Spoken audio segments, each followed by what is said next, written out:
జరగాలి.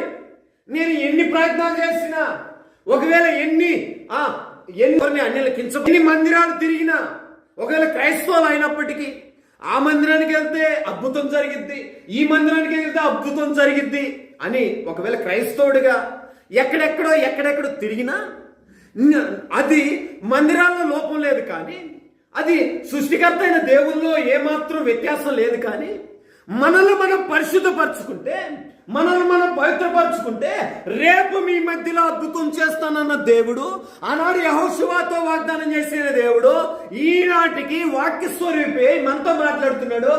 మనకి అద్భుతం చేస్తానని మాట్లాడుతున్నాడు. గట్టిగా చెప్పడం హల్లెలూయా. అద్భుతం చేసే దేవుడు, ఆయన అద్భుతం చేస్తాడు. ఆయన చేయలేకపోవడానికి కారణం ఏంటంటే యెహోషువతో అంటున్నాడు, మిమ్మల్ని మీరు పరిశుద్ధపరచుకోవాలంటున్నాడు. ఎందుకయ్యా మానవుల్ని పరిశుద్ధపరచుకోమంటున్నాడు? పరచబడకపోతే దేవుడు అద్భుతం చేయలేడనే. దేవుడు అద్భుతం చేయాలంటే మనల్ని మనం పరిశుద్ధపరచుకోవాలి. ఇంతకీ యెహోషువకు వచ్చిన ఆటంకం ఏంటి? యెహోషువకు ఎందుకు ఈ మాట చెప్తున్నాడు? ఆనాడు ఇశ్రాయేలు జనాంగం పరిశుద్ధత లేకుండా వారి ఇష్టానుసారంగా జీవించారు, వారి ఇష్టానుసారమైన క్రియల్లో పాల్గొన్నారు, వారి ఇష్టానుసారంగా దైవ సేవకుడి యొక్క మాట అనగా దేవుని స్వరాన్ని వినకుండా దేవుడు చెప్తున్న దాన్ని ధృవీకరించి అపవిత్రులు అయిపోయారు. అందుకే అంటున్నాడు, మిమ్మల్ని మీరు పవిత్రపరచుకోండి. ప్రాక్టీస్ చేస్తే అంటే పరిశుద్ధపరచుకుంటే. అదేంటయ్యా పరిశుద్ధపరచుకోవడం అంటే ఒక రాత్రికి జరిగే ప్రాసెస్ కాదు.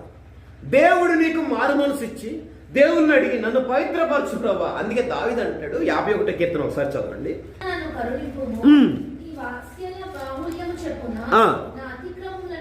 తుడిచివేయము,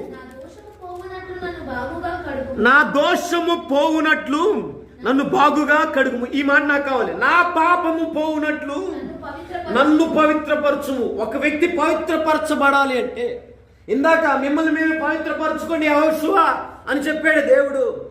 ఆ దేవుడు చెప్పిన మాట దావీదు గారు ఏమంటున్నారంటే, నా పాపం పోవునట్లు పవిత్రపరచుము. ఒక వ్యక్తి పవిత్రపరచబడాలి అంటే పాపం హృదయంలో ఉంటే పవిత్రపరచబడ్డు, దోషం హృదయంలో ఉంటే పవిత్రపరచబడ్డు. ఏంటయ్యా పాపం అంటే ఆజ్ఞాతిక్రమే పాపం. దేవుడు ఏది చెప్తాడో అది చేయకుండా ఉండవే పాపం. అది చేయకుండా జనాంగం అంతా ఏం చేస్తున్నాడంటే దేవుడు ఏదైతే చెబుతున్నాడో దాన్ని చేయట్లేదు. ఇశ్రాయేలు ప్రజలకి దేవుడు ఏదైతే చెప్పాడాక దానిని చేయలేకపోయారు. అందుకే వారు అద్భుతాన్ని చూడలేకపోయారు. ఒక వ్యక్తి పవిత్రపరచబడాలంటే మొట్టమొదటిగా పాపాన్ని కడుక్కోవాలి. అందుకే దావీదు గారు ప్రార్థన చేస్తున్నాడు, నా పాపం పోనట్లు నన్ను పవిత్రపరచు అంటున్నాడు. దేవుని స్తోత్రం హల్లెలూయా.